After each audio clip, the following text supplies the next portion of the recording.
కళ్యాణదుర్గం బైపాస్లోన ఇంత ఘోరం జరిగింది.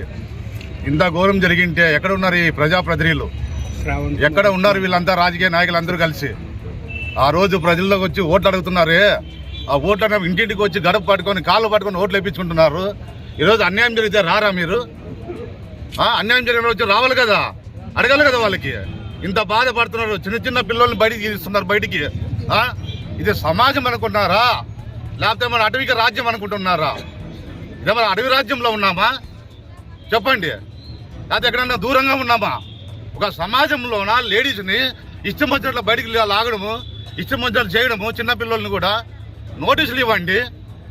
నోటీసులు ఇవ్వి వాళ్ళకి చెప్పండి, తెలియజేసి వాళ్ళందరికీ చెప్పి అప్పుడు పద్ధతి ప్రకారం చేసుకోండి. ఏమీ లేకోకుండా వచ్చి దౌర్జన్యంగా వచ్చి 200 మంది తీసుకొచ్చి దౌర్జన్యం చేయడం ఇదేం పద్ధతి అని మేము అడుగుతున్నాము. వడ్డేరా సంఘం తరఫున మేము అడుగుతున్నాము. ఉన్నట్టు కూడా మీరు చెల్లవు అని చెప్తున్నారు. మేధావులు ఉన్నారు, కుల సంఘాలు ఉన్నారు, పిలిపించండి, మాట్లాడండి, వాళ్ళకి న్యాయం చేయండి.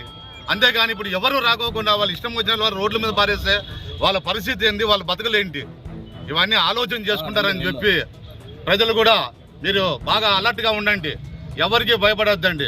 అవసరం వచ్చినప్పుడు మీరు అందరూ కలిసి నిలబడండి. ఇక్కడ నిలబడి మీకు న్యాయం చేస్తారు. కుల సంఘాలు ఉన్నారు, మేధావులు ఉన్నారు, రాష్ట్రం తరఫున కూడా అందరూ వస్తారు. మీరు అడిగే హక్కులు మీరు అడగండి. అందుకని మోసపోవద్దండి ఎవరికి. ఇది వడ్డేర సంఘం తరఫున వడ్డే సంజీవ్ రాడు మాట్లాడినా.